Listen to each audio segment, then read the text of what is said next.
right.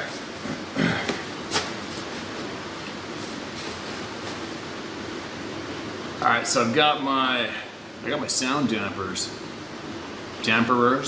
surrounded by me as best I can for the shop right now. I've got a grizzly on my left, a grizzly and a wolf a grizzly and a wolf on my left, a grizzly and a wolf on my right, and a polar bear underneath me. Let's see if that makes a difference. I'm sure it will, right? And what was I going to say? Yeah, I don't know. Sometimes I'll write down notes that I want to talk about, or I want everybody to possibly talk about, but I think there's enough people out there right now. There's a pile of people out there right now, very educated, unselfish people who have basically deserted their careers, lost their careers because they care more about all of you out there and getting the truth out to you when it comes to all sorts of various high impact topics that are going on today, which are affecting every single one of us around the globe. And I think I find it somewhat frustrating to watch what's going on, and this topic can be used as a slight example. It's amazing to me how many people will be told factual information from somebody so qualified it's ridiculous. Yet there's so many human beings out there that will still just have that glazed over look on their face, looking at the tube or looking at the person. The information gets delivered straight to them, straight up information, and they'll still just kind of go like this. Do you know what I mean? It's kind of frustrating. But there's so many examples of that today with humans today, modern human beings today. It's a little alarming. There's a lot of people who, just as an easy example, let's just say obesity, fat people, obese people. The information's out there that if you wake up and drink that great big huge bottle of soda jam-packed with sugar, which is proven to be a toxic substance to human bodies, you're probably going to get diabetes, overweight, and die. But people still do it. You see what I mean? It's just an easy example of giving somebody true, honest information that's going to help them, and they look at the person who's delivering it to them, and they have that glazed over look, goes right over top of their head, and they're never going to take in that information no matter what. And we could all come up with numerous, various different examples of that today very easily, unfortunately. But it's now I'm not as frustrated with those people who can't take the information in as I am the fact that it's so common for so many human beings today to take in good, solid, helpful information, but their brains can't wrap around it. And I want to know why. Why is that? It's 2021. We're at the time of life when we're so far advanced, it's crazy, and we're very knowledgeable, and we're very more advanced than we were years ago, apparently. But unfortunately, it has been proven so many times that so many people are actually the opposite today. And the mainstream the mainstream narrative is tending to make the population go backwards when it comes to being intelligent and independent and healthy. It's frustrating, isn't it? It's very frustrating. But anyway, I hope that would help some of you people who get frustrated with the people who can't wrap their brains around this topic and the facts that are associated with it. The facts that we deliver here, a lot of people get frustrated with the people who can't accept it, but just remember, there's people with heart disease and lung disease that still fire up a cigarette, okay? There's people with livers who are diseased who still pound alcohol every single day. But they're told flat out, nonstop, all around them, the facts. But they can't take in the facts, they just keep smashing their faces in that brick wall anyway. But anyway, I don't know, maybe I'm delivering that. Sometimes I don't think my delivery is as smooth as the thoughts and the words that are in my head. And I don't practice this, I don't script this, I just kind of light up the camera and let it rip, right? But anyway, I think maybe possibly the message today on that is I just would like to hopefully encourage every one of you out there to have patience with people who just cannot pick up what you're putting down. Because it's unfortunate, a big chunk of our modern civilization today has been conditioned to not be able to pick up good, honest, solid, helpful facts. I'm certain of it. So be patient, all right? Don't don't go bashing your head against the wall too much when it comes to people that cannot wrap their brains around what you're trying to throw down, okay? Because it's not just this topic, it's numerous topics today that people just cannot and will not accept or react to or fight against. And it's very, very unfortunate. But hopefully there will be enough of us in the end to win when it comes to sharing good, truthful knowledge. And we'll take back the narrative, we'll take back making true, honest knowledge and help being the priority, the mainstream priority. Now, listen to this, what do we got? Hi Steve, thank you for this platform. My name is JB. Being of native descent, I've always known of the natural and supernatural world. Being 60 years old, I've had a lot of out of this world experiences. Okay, my experience with the Sabe. In Cherokee, we call them Sul Kalul, or Cherokee Devil. October 29, 2019, I found 4 rocks that had been thrown onto my front porch. Okay, not thinking much of it until one night at 3 a.m. I heard a wood knock less than 50 feet from my house. Thinking, what was that? Started my search for what could make sounds like that. With no prior experience with such beings, I started looking on the internet. Came across many stories about Bigfoot, and then something really weird happened. I was in bed with the wind open, must have been the window open, and heard footsteps in my front yard. Then I heard a finger roll on the wall, like you take your hand and roll your fingers from your little to your first finger. That was when I knew this is no animal. At that moment, it started to mind speak to me. It started with telling me that they could tell if you were a bad person or not by looking into your heart. And then he said, my name is Katie, and you have questioned that I will answer. I asked many questions, like, how do you live here? His answer was, we live in the forest just like you live in houses. How are you reading my mind? We have the ability to speak both ways, and you would not understand my language. Why are you here? To teach and learn. They are the same word with us. I asked, how do you not show up on cameras or trail cameras? He said that they live in a different plane than we do. That they can cross between both worlds, natural and supernatural or spirit world. Our eyes see different than your eyes. We see in all colors. Infrared is like looking into the sun, so we avoid them. Why do you like scaring humans? Because it is so funny to us. We do not have entertainment like you, so we make our own. Typo. Humans that do not see the spirit world are easy to scare.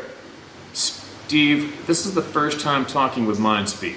I know there are going to be people that do not believe this, but I don't care, it is truth. Like when you say, take only what you want. Second visit, about a week later, and a lot of time to think about what was put into my head. Again at 3 a.m. I heard footsteps outside my window. Here in North Georgia, in October, the weather was mild for this time of year, and I love sleeping with the windows open. Then came the finger roll, and in my mind he said, are you awake? I said, yes. You can talk more. Okay. So many thought was going on in my head. He said, slow down. I asked, why are there some of your kind that hate us? He said, some are just like us, some are bad, some are good. And then he said, some have gone away for a while. I said, what do you mean? They leave with the men in black. When they come back, they are never the same. I understood what he was saying.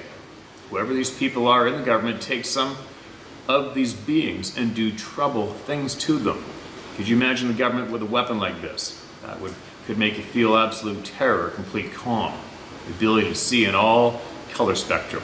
What are they doing to these beings is unspeakable. That is why the government don't want us, the people, to know they are here. Maybe this will help build a little more of the picture for someone. I have over 10 encounters with K-E-I. Kai. I will write more another time as I know this is a long story. Thank you and keep up the good work.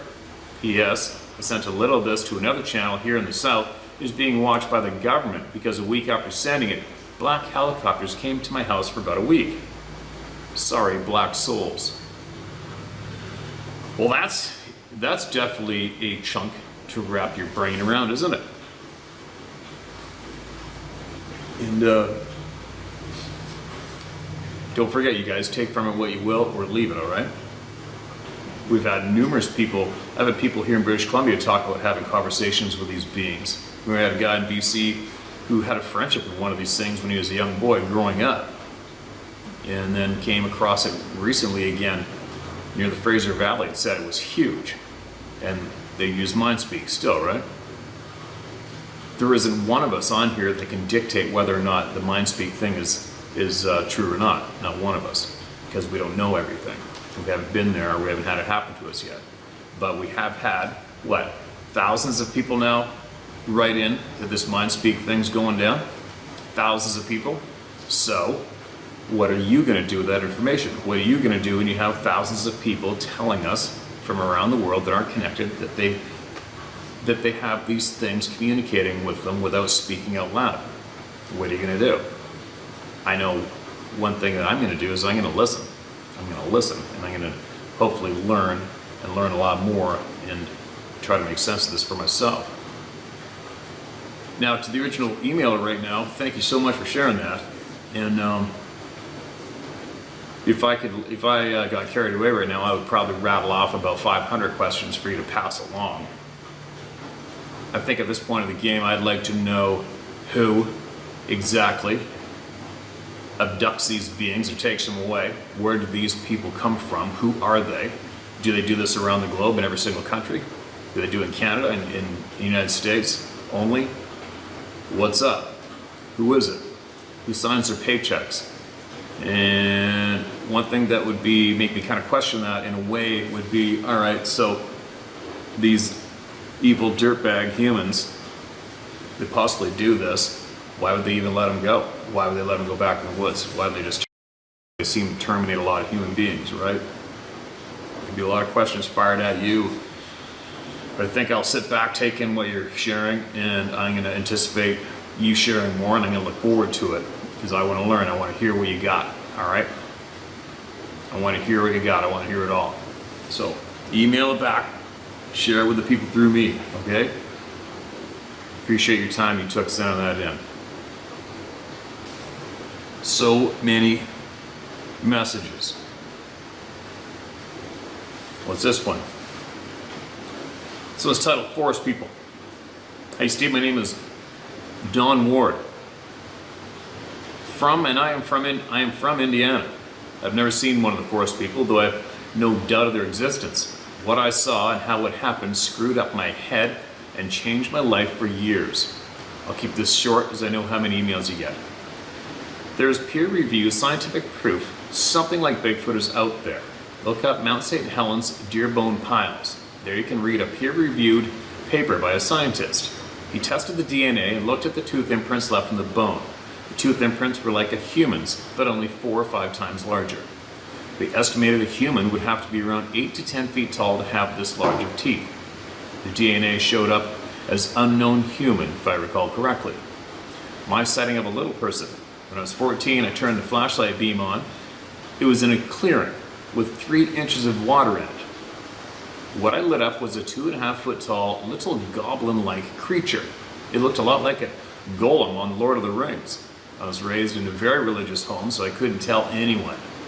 My 2 close friends that I did tell wasn't sure what to make of it. They knew me well enough to know I didn't make up stories, and I was very serious. They just tried to reason it out as they saw a deer, a pheasant, LOL.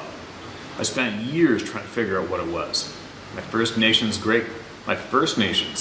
great-grandma was dead, so no info there. I finally found out the First Nations see them, knew of them, and have oral history about them. I could happily fill you in if it wasn't for time. If you want more info, I'll be happy to send it to you. Dogs, you ask why they killed them. My thoughts on that from what I have heard over the years is this. 1, the dogs are a huge threat to them. Dogs have much higher physical sensory perception than we do. They are truly our first alert. They can hear and smell Sabe much earlier than we can. The forest people have a much harder time hiding from a dog than us.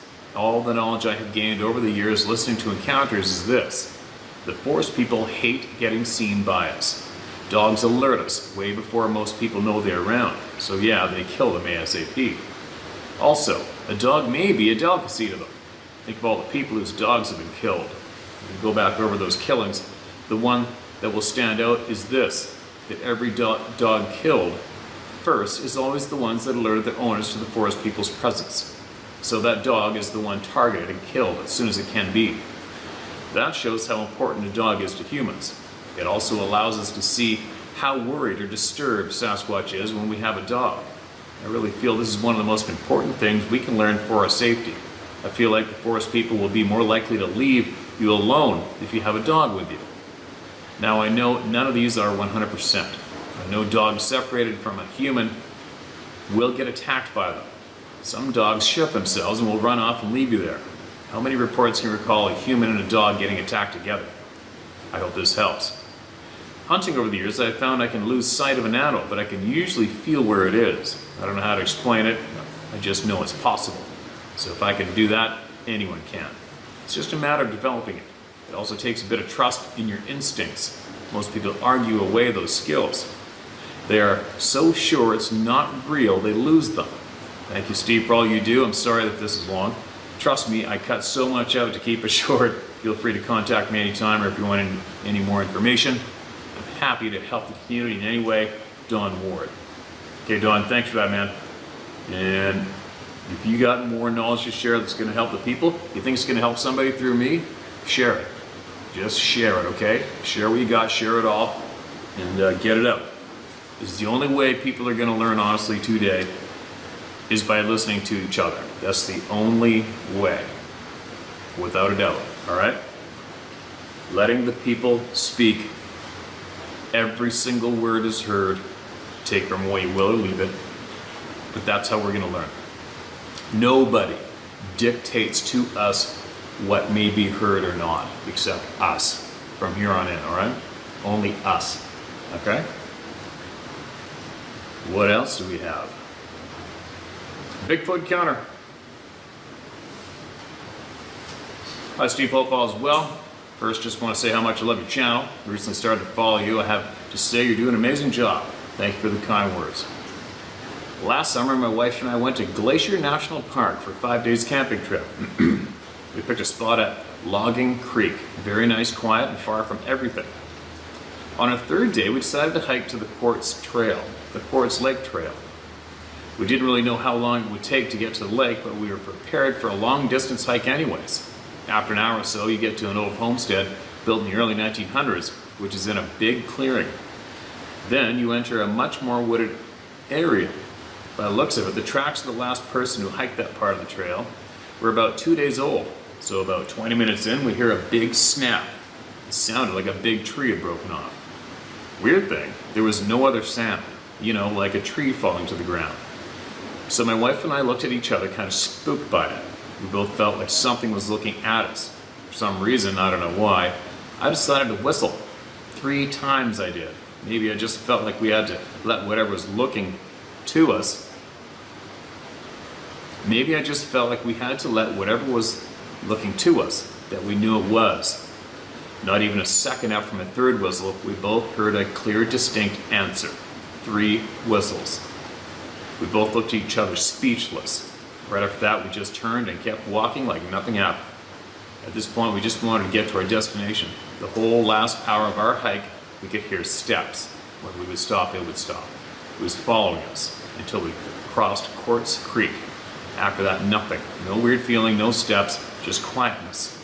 In no time, I felt like we were in no time, I felt like we were in danger, but it felt like it wanted us gone from that area. My name is Alex. I've been in the woods hiking and fishing my whole life. I've served in the Canadian Armed Forces. Never had felt that way. I did that day. Thanks again for your awesomeness. Keep up the good work. And thank you for frickin' sending that in and sharing that, man. And I'll bet you, I don't know where you guys went into training before when you first entered the forces, but a lot of people go to Alberta for training. And a lot of people who go for training in Alberta have experience with these things. So maybe possibly if you're still connected with a bunch of guys you're in service with, shoot them an email, or shoot them this video or something, and see if they want to add anything to it. All right? Thanks for that share, man. just to show a lot of the First Nations people always say, never whistle in the forest, right?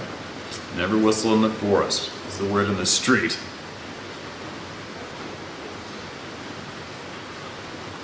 What do we got here? I went through my phone, I went through my emails actually, did searches for keywords and came across so many missed emails. So, this is titled Yukon Bigfoot and it was forwarded to me by Dr. Melba Ketchum. Thanks Melba, appreciate it. Hello Steve, this guy asked me to forward this to you. I don't really know him, but here it is. Best MK. Alright. Hi Steve, my name is Grant Pauls and I am a descendant from the Tahltan tribe from northern British Columbia. Dease Lake, well I guess south of Dease Lake, right? I'm totally familiar with where the Tahltans live in their area. I've decided to write out my encounter I had in 1995. I grew in a small town called Ross River in the Yukon Territory. The community is made up of approximately 20% non-native people and 80% native, who mostly are of the Kaska Nation. As a kid growing up in Ross River, I had heard of many stories from the Kaska elders of their own encounters with Negwani, or Bushmen. They were described as giant, 10-foot tall, hairy beings that stole women and children, and you had to be wary of their potential presence while hunting, fishing, or trapping in the bush. Hearing the stories from time to time was the normal, and I just placed it in the back of my mind thinking it was a long time ago legend or prehistoric thing. I spent a lot of time hunting, fishing, and even worked for the Yukon Territorial Government, highway summer camps, as well as various mining companies, so the bush and remote locations were normal for me. I've been living in Whitehorse in Watson Lake, Yukon off and on for close to 8 years, and had recently moved back to Ross River, and decided I should go hunting for moose since it was August 1st, meaning it was now officially hunting season and moose were fattening up. I decided to travel from my mother and father's house, which was about 10 kilometers south/east of Ross River along the Robert Campbell Highway. The location of interest was about 40 kilometers east of Mom and Dad's house along the Ketsa River Mine Road, an area I knew very well as I had worked at the mine in 86-87 after graduating high school. I drove to the mine road after work and soon realized it was kind of early to hunt for moose as it was a bit too warm, but I thought maybe I'd get lucky. So I decided to stop and check out a small lake located 3.5 kilometers south of the Campbell Highway and west of the Ketsa River Mine Road. Parked my truck and grabbed my rifle and walked in about 160 meters to the lake, but could not reach the lake as the shore was heavily grown in with heavy thick willow stands. I decided not to try and bushwhack my way to the lake as I could hear ducks flapping and quacking along the shore and I just wanted to take in the moment. So I decided to lay down in the moss and close my eyes as it was such a warm and peaceful evening. I've done that lots in the middle of nowhere in August up there, man. It's just the body, the temperature outside is almost the same as your body and it's so comfortable and it's very relaxing. I've done the same a lot.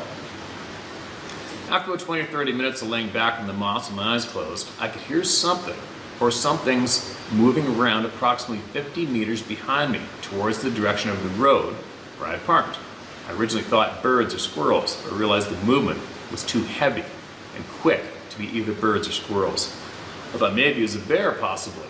I know I didn't want to be laying down in moss with a curious bear around, so I quickly jumped up to my feet and headed towards my parked truck with my rifle in hand. All movement stopped, and I felt weirded out.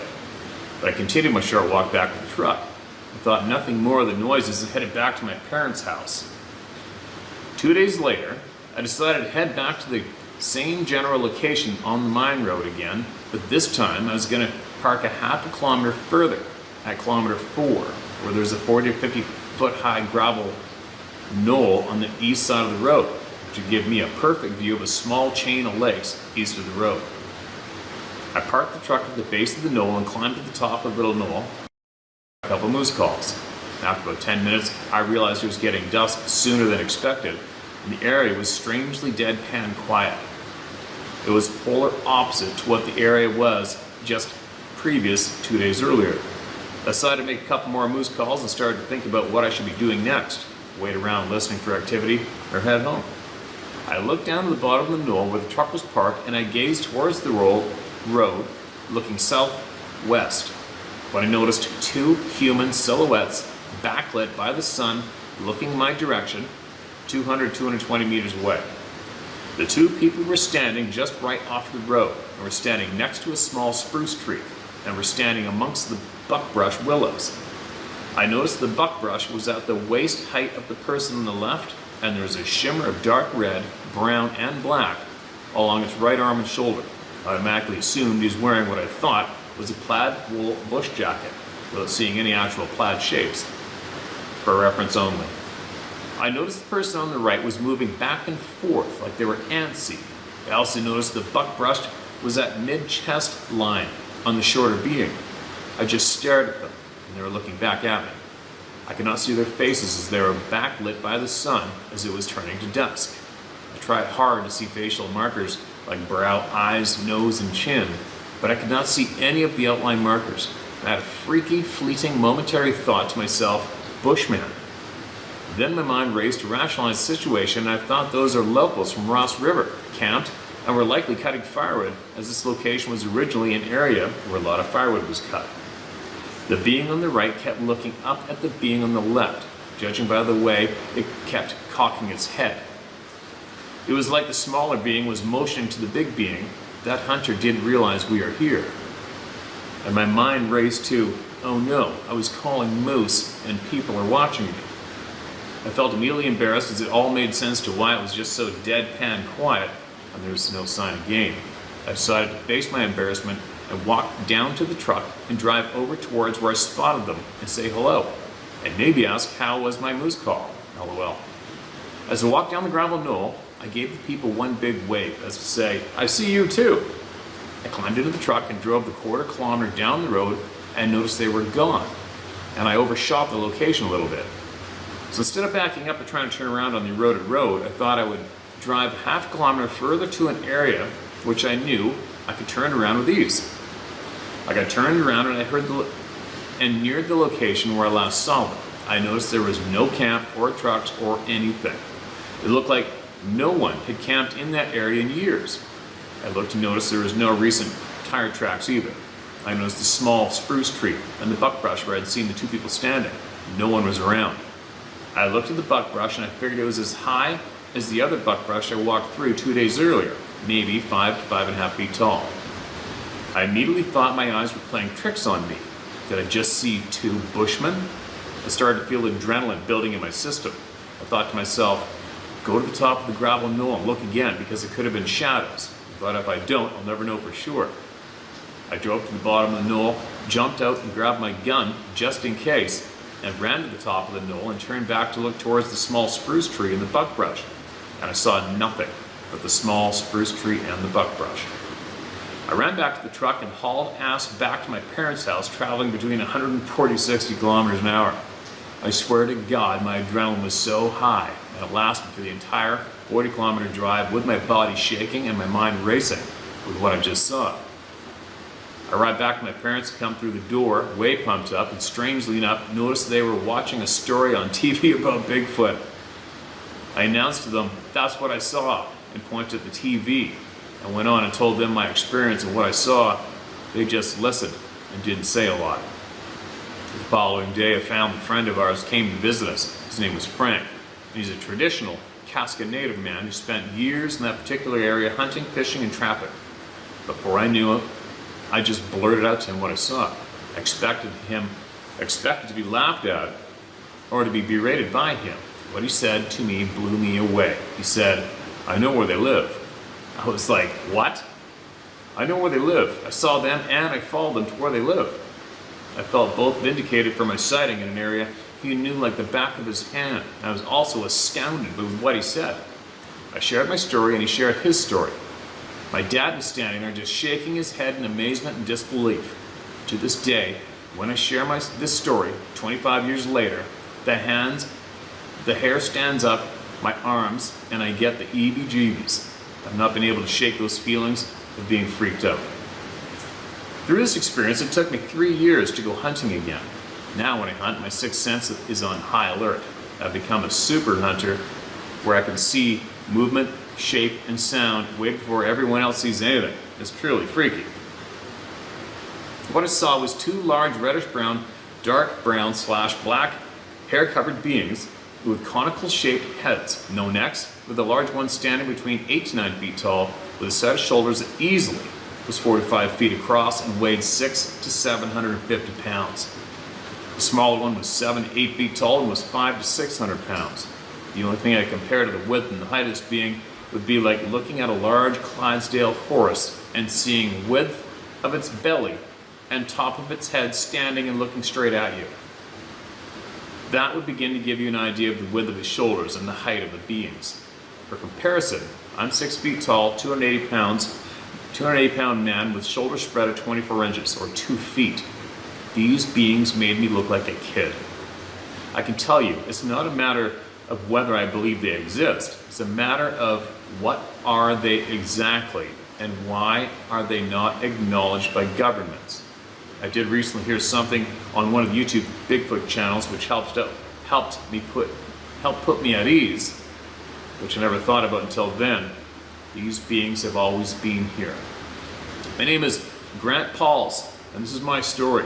And there is Bigfoot, or Negwani, in the Yukon Territory. Madu means thank you in my language. If you have time, please call me after reading, as I live in North Vancouver. I'd like to share a couple other stories I heard related to the subject. My number is. Well, then you gave me a Google Earth picture of Ross River, and you gave me a Google Earth picture of where you were, the lake, the road, the 2 locations, plaid jacket. Okay, man. And there's a picture of the lake. I mean, I can show you guys, but it's not really. Here, let's do it anyways. What the hell? People get mad at me. There's the lake. There's the plaid shirt.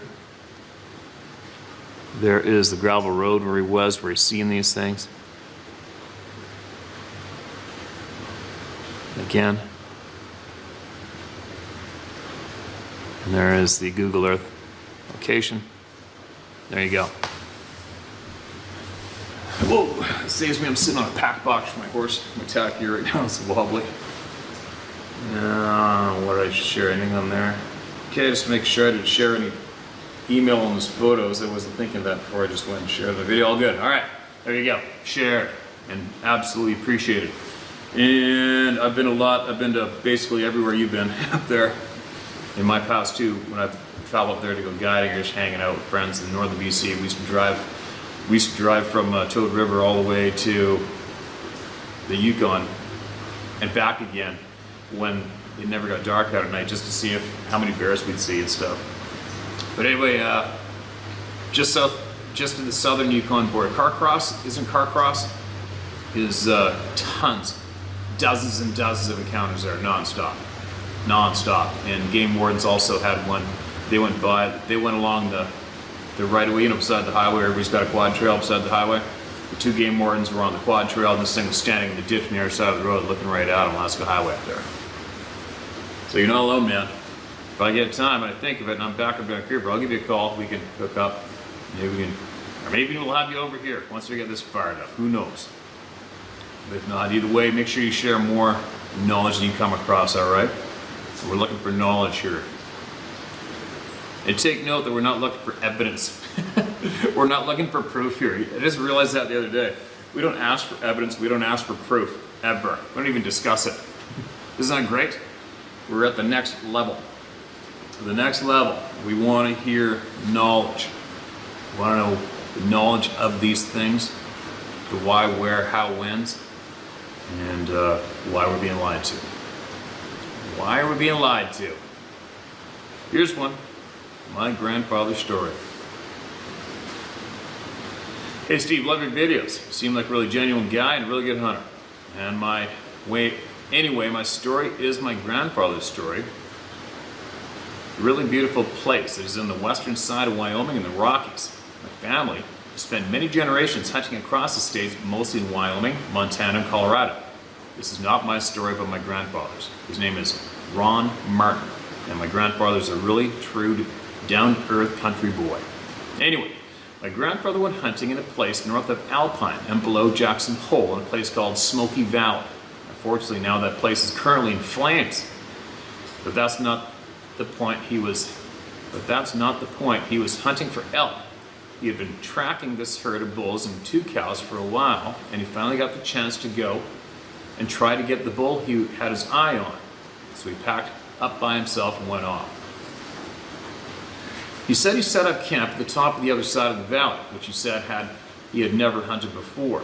On this first day, he saw signs of the herd all over the valley, but no elk. It was getting dark, so he walked back to camp. As he was walking back, he said he felt the hair on the back of his neck turn to wire, as if he was being watched on the way back.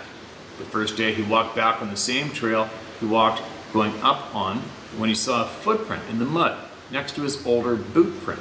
He said it had 5 toes and was almost twice as big as his boot. He started studying the tracks and where they came from and where he thought they were going. He said that he followed the tracks about 30 yards from the first print, and he had found a bunch of broken pine limbs 10 feet off the ground with the same tracks around it he'd seen before. He saw in the mud what looked like a scuffle of some sort around the broken limbs. When he looked closer, he saw blood. He touched his finger to it, and he said it was still warm. Then he noticed that the tracks went back towards camp, but they looked more deep in the mud, as if whatever it was carrying something. When he finally got back to camp, it had been torn apart. The cooler full of jerky and whatever else is in there was thrown 20 feet high, stuck in a tree. He saw no signs of any animal that could do this, but he still slumbered up and was excited for the next day. I don't want to drag it on, so I'll say that the next few days he saw nothing except a grizzly bear. But there were a lot of signs of the herd I was talking about before, but other than that, nothing.